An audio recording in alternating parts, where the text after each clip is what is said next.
Welcome back to the Deep Dive. Today we're jumping straight into Fortis Healthcare Ltd, specifically their Q1 FY26 financial results. These just came out yesterday, August 6, 2025. And just for clarity, FY26, that's the fiscal year 2026, so the first quarter of their current financial year. Our mission, like always, is to really unpack the details here, find the key insights, and help you get a quick handle on what these numbers and, well, these strategic moves actually mean for Fortis. Exactly. And we're definitely going beyond just the headlines. We want to uncover the trends underneath, what it implies for the future, not just for Fortis, but maybe for the whole Indian healthcare scene. All right, then. Let's peel back the layers. How did Fortis get these big numbers? We should probably start with the overall consolidated picture, right? The big view. Good place to start. So Fortis kicked off their year with pretty solid consolidated revenues. Came in at INR 2,167 crore, that's over 21 billion rupees, and it marks a strong 16.6% increase compared to last year, and 7.9% up from the previous quarter. Decent growth there. Yeah, but what really jumps out, I think, isn't just the revenue. It's the operating EBITDA. It shot up 43.2%. That seems like a huge leap in profitability. What's driving that? It is a big jump, and it's a clear sign they're running things more efficiently. Operating EBITDA, just quickly for anyone listening, that's earnings before interest, taxes, depreciation, amortization, basically core operational profit. And what's really interesting is how their margin, the operating EBITDA margin, went up so sharply, it hit 22.6%. Yeah. Last year, same quarter, it was 18.4%. Okay. So it's not just more money coming in, they're keeping more profit from each rupee. Better cost control, maybe scaling benefits. That is a remarkable improvement. And looking right down at the bottom line, profit after tax after minority interest, the PTMI, that came in at INR 260 crore. Which is, again, a really robust 56.8% growth year over year. That means earnings per share, EPS, is 3.45. Though we should mention this Q1 number, the PTMI, it does include an exceptional gain, about INR 12.6 crore. Right, from a reversal of impairment in an associate company, I believe. Yeah, that's it. So while these performance numbers look really strong, it's also crucial to look at the other side of the coin, leverage, how they're funding this. The company's net debt as of June 30th, 2025 was INR 1,869 crore. Yep. And that pushed their net debt to EBITDA ratio up to 0.92 times.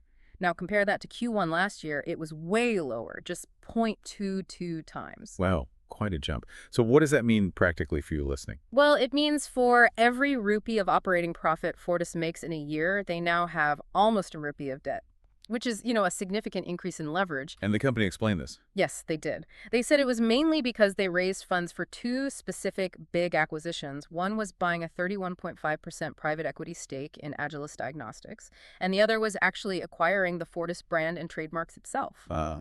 So the shift in debt, it really highlights how they're willing to invest, quite substantially to push their growth strategy forward. It fits the picture. Yeah. Because when you dig deeper, a lot of this impressive growth seems to come from their core business. The hospitals. Definitely. Hospital business revenues hit INR 1,838 crore. That's up 18.6% year over year. And the operating EBITDA for just the hospitals, INR 406 crore. That's up an incredible 41.4% year over year. The margin there is strong too, 22.1%. Yeah, and you can see what's driving that hospital growth pretty clearly in the numbers. There's a 10.2% increase in ARPSOB. That's average revenue per occupied bed. Cool. It's now at INR 2.65 crore per bed per year. And they also had more beds filled. Occupied beds increased by 7.8%, which brings their overall occupancy rate up to 69%. So more patients and higher revenue from each patient. Essentially, yes, both contributing. And something else that caught my eye was the international patient revenue. Medical tourism. Right. It grew by 21%, reached INR 154 crore in the quarter. That's now almost 8%, 7.9% to be exact, of their total hospital revenue. It's clearly a growing focus and a lucrative one, it seems. So it's not just about the financials, is it? They're making some big strategic moves too. Absolutely. On the ground, things are happening. Just last month, July 2025, they signed a new O&M agreement that's operation and maintenance with Gleneagles India. Okay, what does that involve? It means Fortis is now managing the operations for about 700 beds across 5 hospitals and a clinic that are part of the Gleneagles network, and Fortis gets a 3% monthly service fee for doing that. So it expands their management reach quite a bit without direct ownership costs. Interesting model. And they also finished acquiring the Shriman Super Specialty Hospital in Jalandhar. That adds another 228 beds. It really strengthens their position in Punjab, brings them to around 1,000 beds just in that region. Right. And didn't they mention other expansions ongoing, like Faridabad, Manesar? Yes, exactly. Faridabad, Manesar, FMRI, Noida, they've got several bed expansion projects underway. So growing the physical footprint too. But it seems like it's not just about adding more beds. They're really pushing on the clinical side, the technology. Oh. Some amazing stories there. Oh, definitely. Some really cutting edge stuff. Like India's first combined robot-assisted heart bypass and breast cancer surgery on one patient, 72 years old. In a single 11-hour procedure at Fortis Escorts Oakla Road. Incredible complexity. And then there was that story about removing, what was it, thousands of gallstones? 8,125 gallstones from a 70-year-old patient, apparently the highest number ever recorded in the Delhi NCR region. Just wow. And doing complex spine procedures on very elderly patients, too. Yeah, a minimally invasive spine procedure, percutaneous balloon kyphoplasty on a 99-year-old. Shows real expertise. And they're backing this up with tech investments. Good time. They installed second Da Vinci She robots. Those are for soft tissue surgery at their Mohali and BG Road hospitals.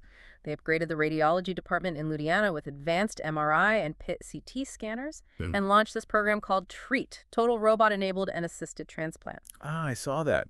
For kidney transplants in Bengaluru. Yes. And it was historic because it was the first time in India they performed simultaneous robotic surgeries on both the donor and the recipient for a kidney transplant. That's groundbreaking. It really is. Plus, they've launched a new Fortis Institute of Genomic Medicine in Gurugram. So what's the takeaway from all these clinical examples? Is it just about headlines? I don't think so. These aren't just medical firsts. They represent a strategic investment in high-complexity, specialized procedures. These attract, premium patients. That includes the international patients we mentioned. By showcasing these capabilities, Fortis builds its brand as a leader in high-value care. Right, which lets them command higher prices maybe, differentiate themselves. Exactly. It positions them away from just being a volume player. It shows they're moving up the value chain, investing in sophistication, not just size. Makes sense. Yeah. So, okay, the hospital side is clearly firing on all cylinders. But Fortis isn't just hospitals, right? We need to look at the diagnostic segment too. That's Agilus. Correct. And that part of the business is showing a strong recovery. Yeah, the diagnostic business gross revenue grew 7.4%. Yeah. Hit INR 368.8 crore. And the operating EBITDA margin there was really impressive, 23.0%. Huge jump from 16.1% in the same quarter last year. And Agilus, their diagnostics arm, they did about 10.13 million tests in the quarter. That's up 5.8% year over year. Plus, they're still expanding their network. Added over 160 new customer touch points, or CTPs. Right. Brings their total network size to 4,261 CTPs across India. So really pushing the reach there. What's the management saying about diagnostics? Well, Dr. Ashuth Raghuvanshi, the MD and CEO, he specifically called it a strong recovery, both in revenue and those EBITDA margins we just talked about. He put it down to brand-building efforts and said he expects this momentum to continue. Okay, so it sounds like a segment that maybe had some struggles is back on track. That seems to be the message, yes. A renewed focus and seeing results. So overall, it sounds like management is pretty confident. A healthy start to the financial year was the phrase used, I think, for both hospitals and diagnostics. Yes, that was Dr. Raghuvanshi's summary. And that confidence seems pretty well supported by these numbers. Yeah. And if you sort of connect this back to the bigger corporate picture, the governance side, it's interesting to note the board meeting where they approved all this. Oh, yeah. It was on August 6th. And it went on for quite a while, over 8 hours, from noon until about 8:25 p.m. India time. Long meeting. Suggests detailed discussion. And it wasn't just about signing off on the financials. The board also reappointed their tax auditors, Mrs. B.S.R. & Co., LLP, Chartered Accountants, for the financial year 2024-25. Okay. And this firm, B.S.R. & Co., they're a major player. 4,000 plus staff, over 140 partners, offices across India. They audit a lot of big listed companies, including in healthcare. So bringing them back signals stability or And good governance. I think it signals a continued focus on robust governance, structure, compliance. A lengthy board meeting, reappointing a major auditor. It suggests attention to detail at the top. Okay. So let's try and wrap this up. What's the main takeaway for you listening to all this? It seems pretty clear Fortis Healthcare is showing strong financial results, driven by, well, both organic growth, more patients, and these strategic moves, the acquisitions, the expansions. And their big investments in fancy medical tech, focusing on complex surgeries, plus growing their actual footprint. It paints a picture of, well, pretty aggressive growth. It does. Aggressive and deliberate, I'd say. But while that growth and the innovation are clear, there's that question mark we raised earlier, the debt. The net debt increased, driven by those acquisitions.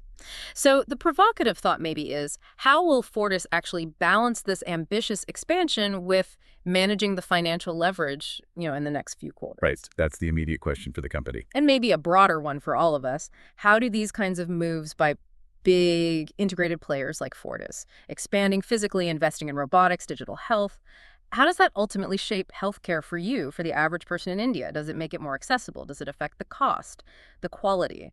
What could these trends mean for how healthcare is actually delivered in the future? Some really powerful questions to think about there. Definitely food for thought. Well, thank you for joining us on this deep dive into Fortis Healthcare's latest quarter. As always, if you come across sources you think we should dive into for a future session, please do send them our way. Until next time, keep learning.